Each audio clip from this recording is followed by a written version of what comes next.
Okay, so let's do our last graveyard shift of the day. So let's see if we can now use some tools to learn about why our model is not behaving exactly according to economic theory, assuming that we have specified it as well as we can. Obviously,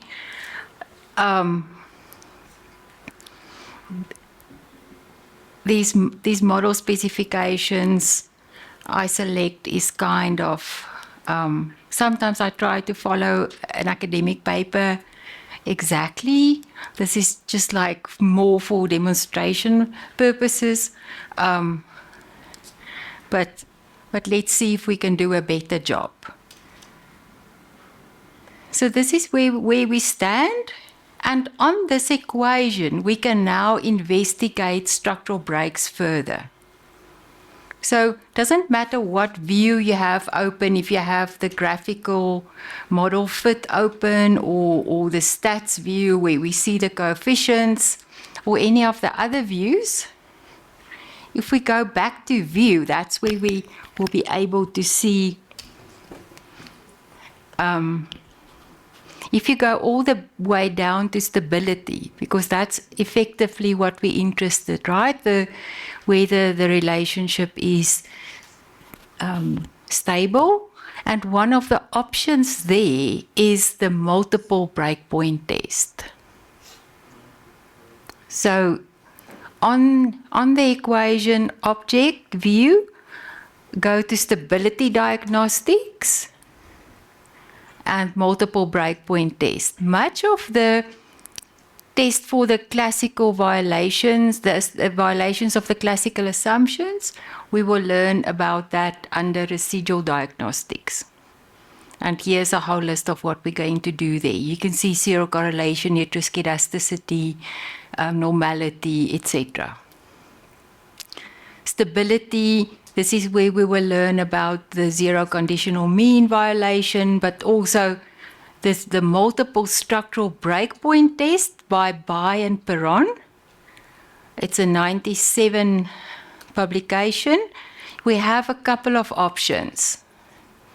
Typically, option 1 and option 5 gives the most clear information. If you go to the last one, the global information criteria, and not change anything here, we allow it to.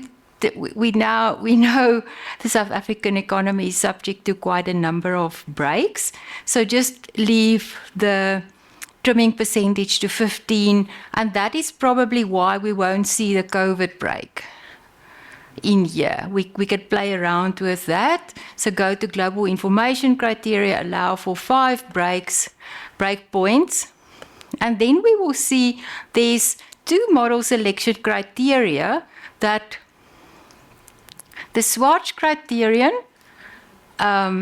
selects 5 break dates, and then the modified Schwarz criterion selects 2. So we should see this as basically a guideline. So I don't know if this is, let me just do the fonts maybe. Just one bigger. Is that better? So typically we will prefer the modified Schwarz over the 2 breakpoint dates we will prefer over the 5 breakpoint dates, but that doesn't matter. We cannot look at both of those informations. So if you look at the break date suggested by that one, it suggests just about changes that happen due to the transition to the democracy, and then exactly when the impact of the global financial sector hit the real sector with our exports. Because what we exported in 2008 was already orders that was already placed, and so those agreements were in place. So by 2009, we can clearly see it started impacting. And if you look at this line here, kind of can we identify the dates? And it's not always exactly. We will talk about 85 as the debt standstill and the start of sanctions. So it's definitely, that break is associated with economic sanctions. The 93 is associated with, it agrees with line two breaks. That is the movement to the gradual movement to a democracy, or the gradual transition. And then 99, that was the probably the say again. Y2K, year 2000. Yes, I think that also coincides with the East Asian crisis. Maybe, I don't know if it can be that. Yeah, 98, 99. So it's obviously not as strong, but it features there. Then the global financial crisis. And in 2018, that's also not a big event that I know of, except the only thing I know is that's when we had a trade surplus there. Up till that changed into a deficit. I don't know what else you can think about. Sorry, Prof. How does the system actually identify these breaks? Does it look By use large variances or movements? And putting dummies in that underlying testing it that way. But what we see here is just offered as a guideline. It's now not, what can I say? It's not the 10 commandments of what we must do now. So it's a guideline of, it suggests the things that we in any case know about the economy that happened. And in practical work, we tend to favor the modified swatch. Maybe that one overfit the data slightly. So definitely we have to control for democracy and for the global financial crisis. I just want to change that 15% trimming and see if it can tell us about COVID. Oops.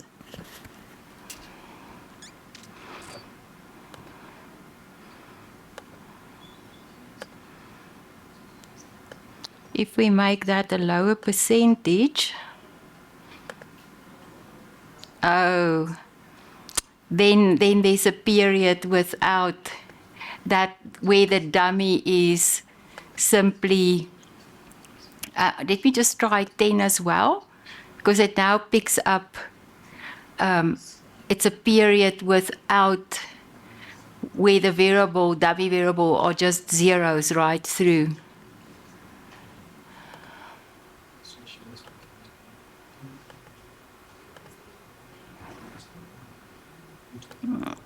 If we just do the other option, the global information criteria.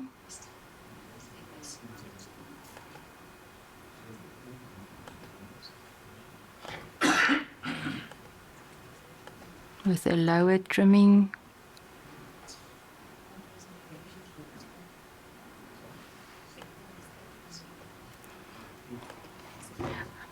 I don't think it had a predictive power to see. I know COVID is COVID-19, but I don't think it already impacted the. But it finds it around the. But you can see it in the groceries. Yes, you can definitely see it in it did impact exports went down quite a bit. What does it mean, Prof, that the SWOT criterion and the modified are both 5 now?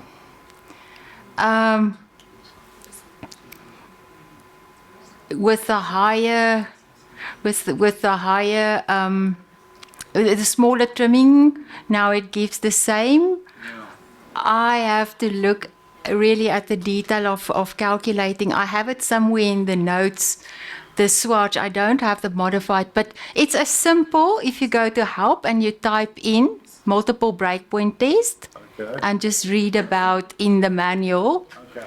The EViews manual really give a lot of information. Okay. And That's quite a jump from 5.2 to 5.5. Yes. Yes. Now it agrees, but the dates didn't change a whole lot. We now have this one close to the dip associated with COVID, but this remains the same. So it doesn't really change anything of how you're going to model that. You're just going to keep those in mind and say, how am I now going to model democracy, GFC? Those are the two that's non-negotiable. And then you look again, and we will then see we will have that commodity bubble effect. That's in 2004 to 2000. That aligns with actually with the 2008. And then see if we want to try and control for COVID as well. So this is now where we now have to do those dummies. So we just need to generate the other dummies as well. And we will just finish this exercise, and then tomorrow we will fresh maybe do the same things in R. But start like creating a project. I will help you to, I will give you the script. So we paste it in, and then but we will create our own little R project.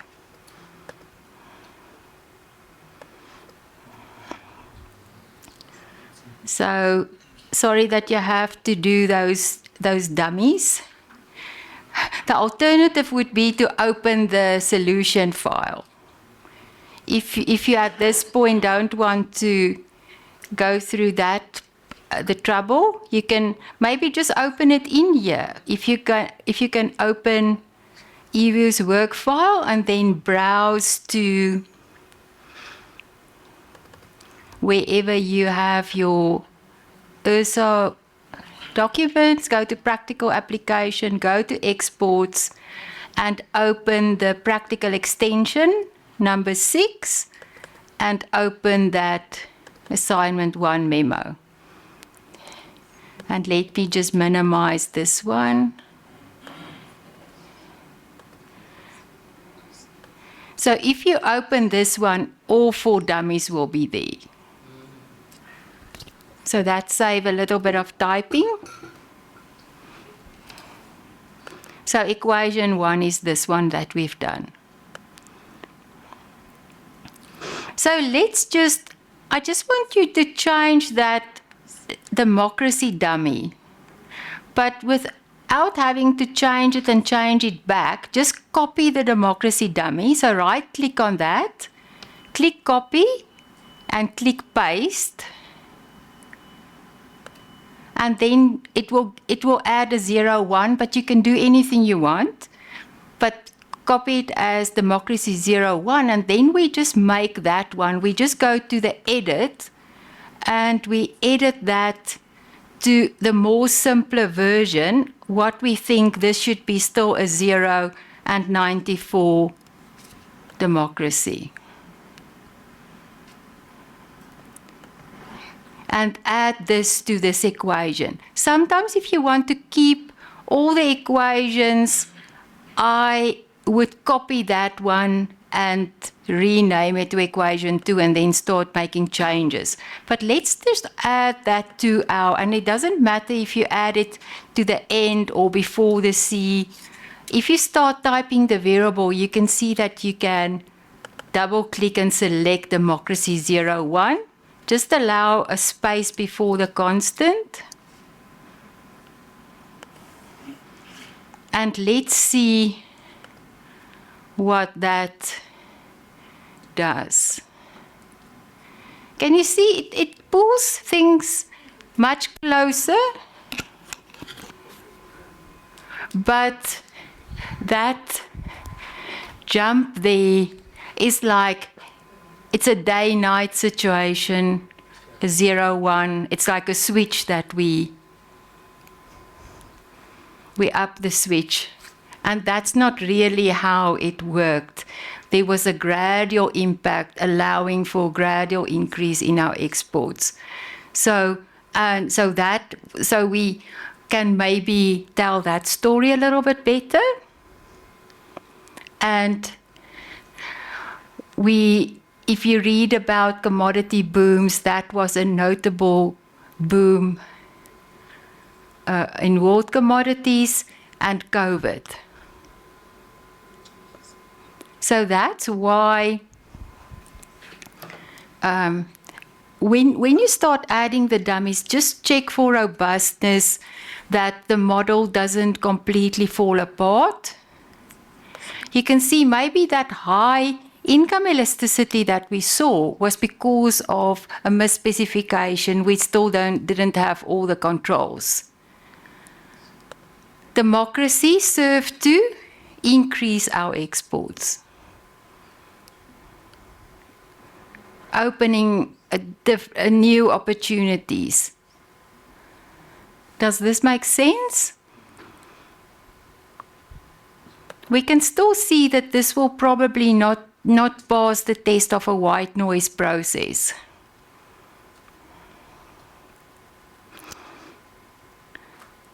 So let's just try and re-estimate, but don't estimate with that 0-1 dummy. Estimate with the one we created earlier. That's just called dumb democracy.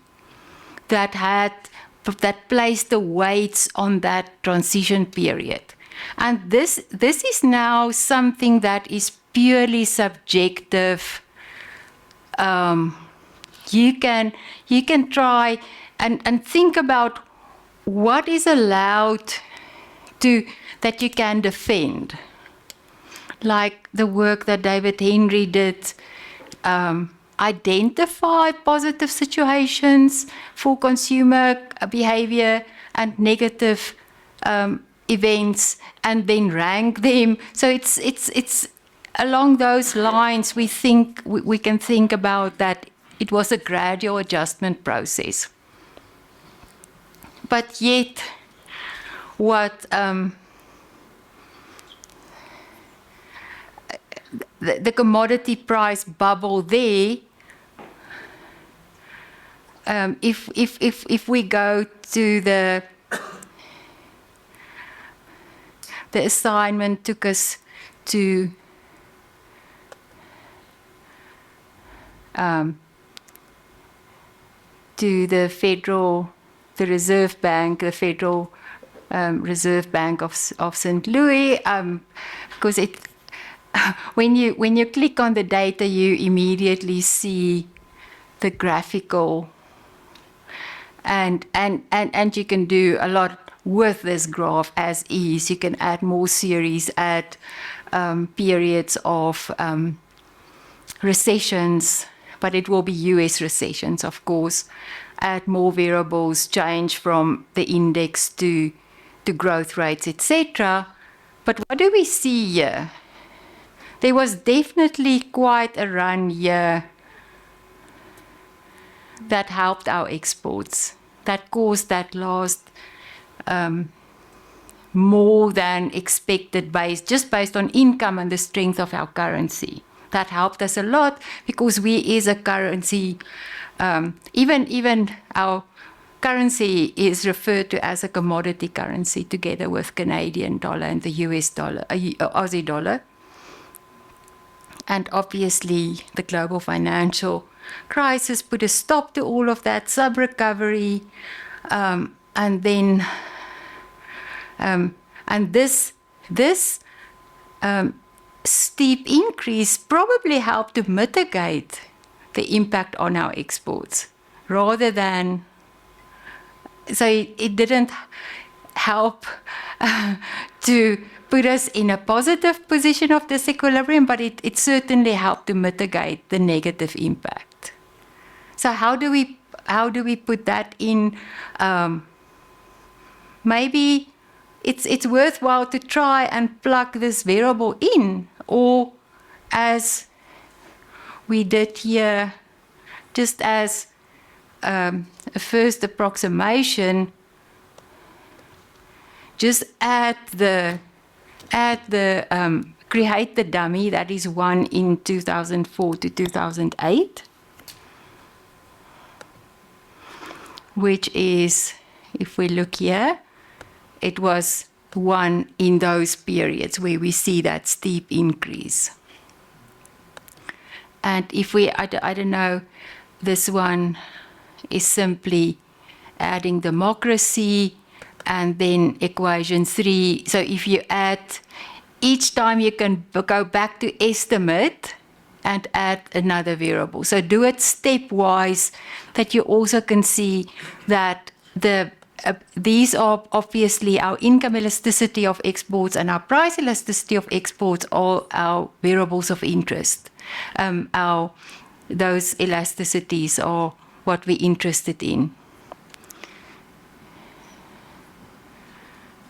And then lastly, adding the commodity. Is this already in? Oh, this is adding COVID. COVID subtracted from our exports. It detracted from exports worldwide. And then lastly, I think that one remains. And equation 5, if you add the, we've added the commodity one here and dropped the financial crisis one because it had the wrong sign.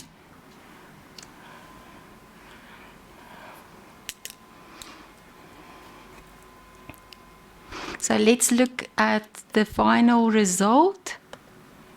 And this is like not deep research. It demonstrates how we go about to think about.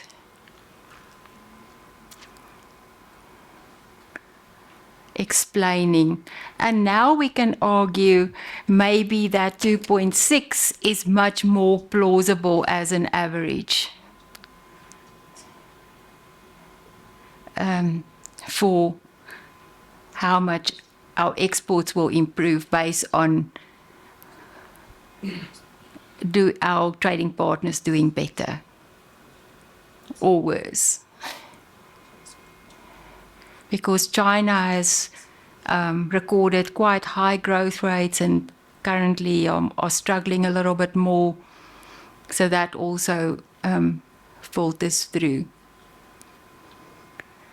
And then we can actually, tomorrow we will also interpret, these are simple elasticities, but how do we interpret these parameters?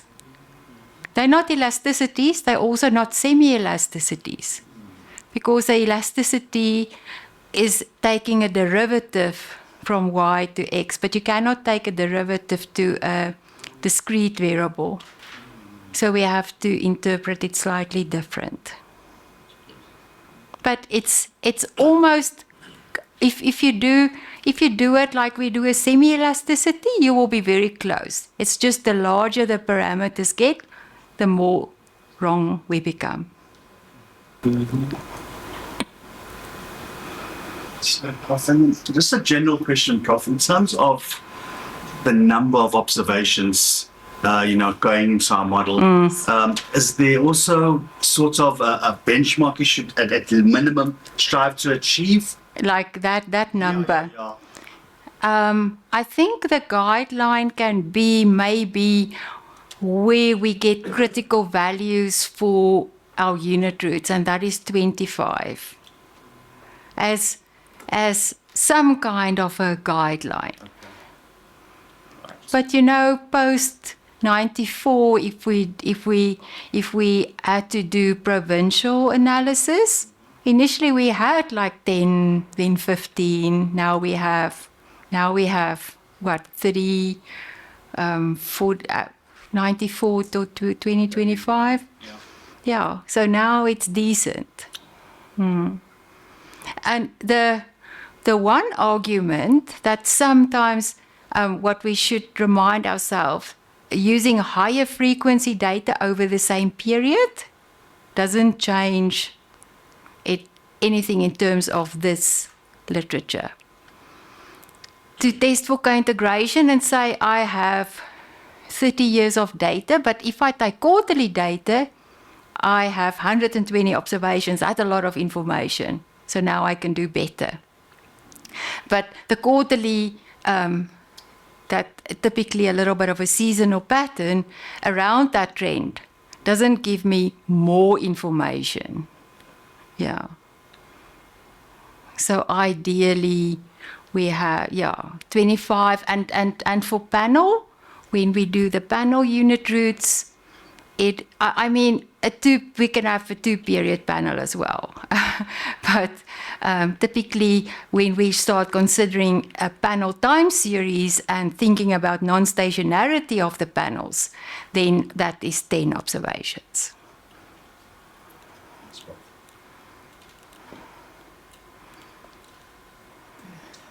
Okay, so for tomorrow, if you can make sure that your R is working, so that we will come back to this interpretations when we're fresh in the morning, and maybe just do a quick, shall we do a co-integration test? I don't know if we must go there, but maybe as just a peep into where we're going, and then we will run some of the R instructions. Thank you. See you tomorrow.